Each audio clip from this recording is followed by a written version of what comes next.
Hello friends, मैं हूँ आज आपके साथ प्रसिद्धा मित्तल फिर से। आपको पता है इस चैनल में हम बहुत इम्पोर्टेंट पॉइंट्स और ये बातें डिस्कस करते हैं जो कि रूटीन में आपको बाकी के यूट्यूब्स पर नहीं मिलेंगे। तो आज मैं आपसे बात करने वाली हूँ कि अगर आपको 100% कैंसर में क्योर चाहिए तो ऐसा क्या है जो कि हमें करना पड़ेगा। आप सबको पता है कि हमारी एलोपैथिक ब्रांच जो है वो बहुत एडवांस हो गई है, प्लस उसमें नई नई टेक्नोलॉजीज़ हर महीने हर साल आती रहती हैं।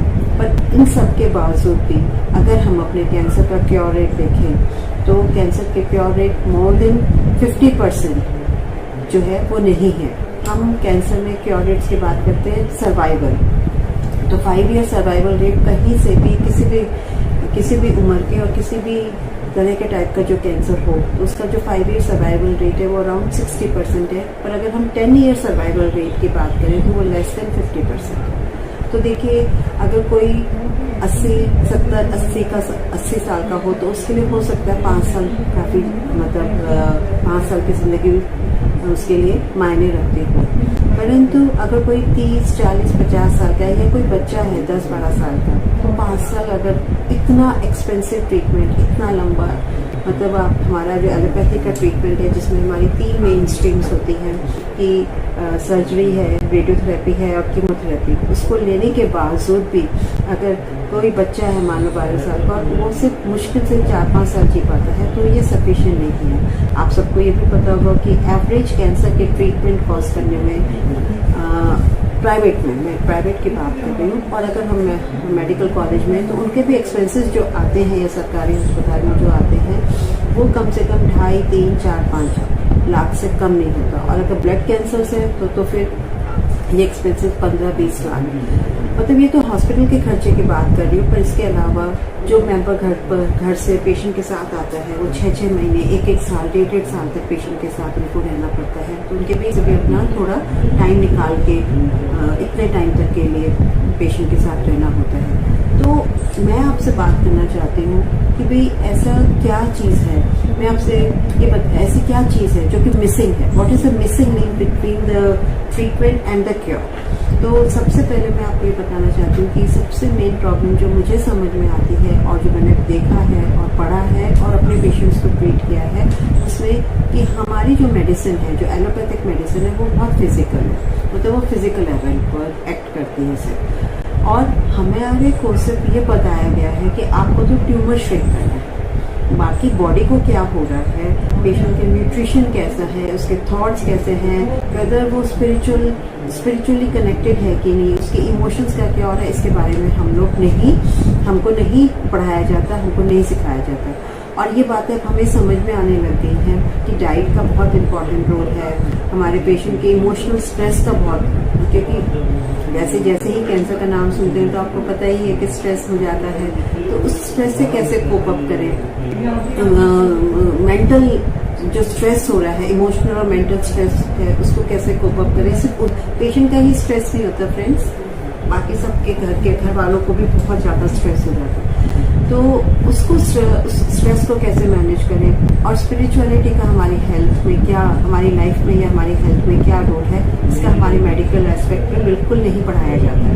तो मैंने ये ऑब्जर्व करने के बाद देखा है कि आपको 4, मतलब जो हमारे 4 जो बेसिस हैं जिसको हम हिंदी में कोशास बोलते हैं, वो फिजिकल, मेंटल, इमोशनल, स्पिरिचुअल, ये 4 कोशास को, इन चारों में हमको बैलेंस बनाना है ना।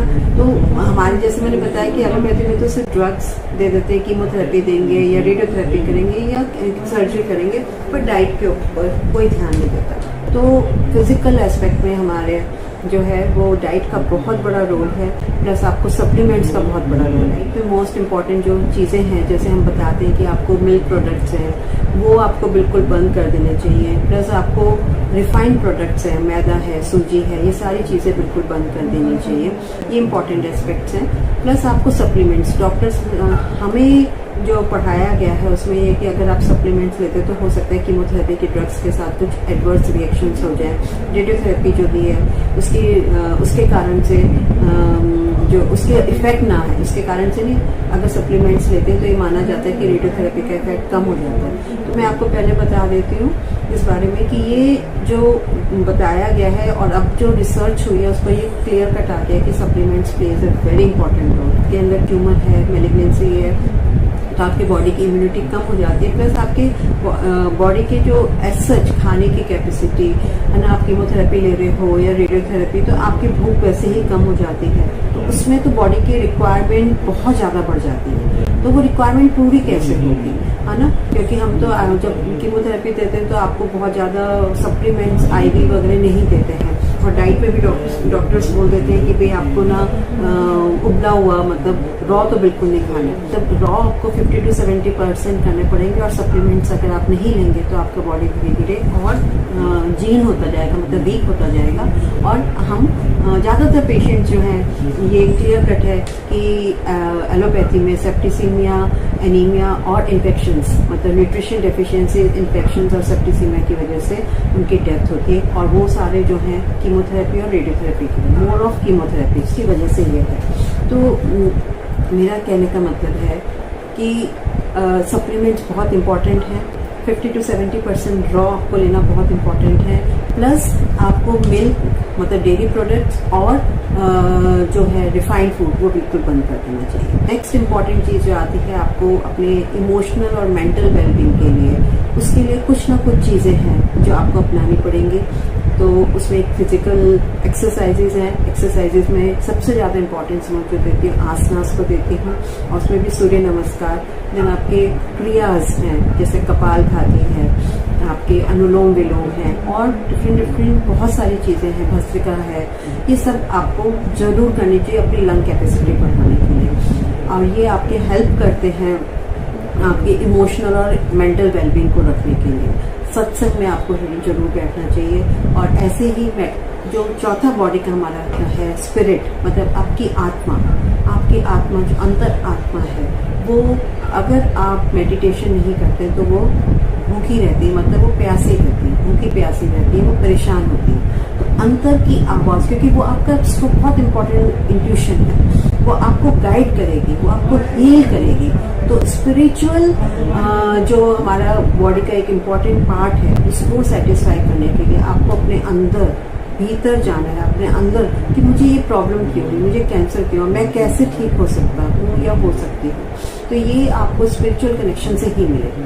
तो फ्रेंड्स, मैं आपको ये बताना चाहती हूँ कि ये चारों एस्पेक्ट के बिना आप कैंसर क्योर नहीं कर सकते। और हमारे पास अब आज के टाइम में टेक्नोलॉजी जब इतना एडवांस हो गया, तो हमारे पास बहुत सारे तरीके हैं एक दूसरे से कनेक्ट करने के और इन सबको समझने के लिए। तो मैं आपको बहुत इंपॉर्टेंट फिर से वही बात लास्ट में फिर दोहराती हूँ और कहती हूँ कि अगर आपको कैंसर क्योर करना है तो physical, mental, emotional, spiritual, mind body soul complex जो है वो आपको मैनेज करना पड़ेगा। और उसके लिए बहुत सारे टूल्स हैं, बहुत सारी एडवाइसेस हैं, बुक्स भी आ गई इंटरनेट पर।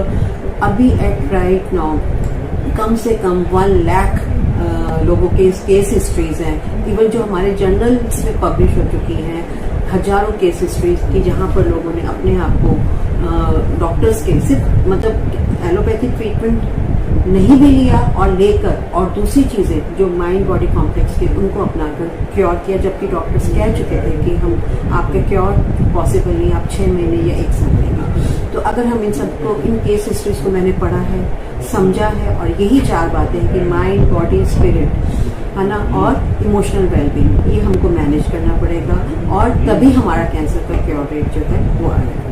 तो ठीक है फ्रेंड्स, अगर आपको इसके बारे में और समझना है तो आप इससे डायरेक्टली कनेक्ट कर सकते हैं, कमेंट बॉक्स में लिख सकते हैं और नेट पर भी ढूंढ सकते हैं। इतना मटेरियल है जिसकी आपको मतलब इसकी कोई कमी नहीं है। तो और विद इंटरनेट आपको जो है सारी चीज़ें आसान हो गई हैं, एक दूसरे से कनेक्ट होना, एक पढ़ना और जानना कि आपके लिए क्योर कैसे पॉसिबल है।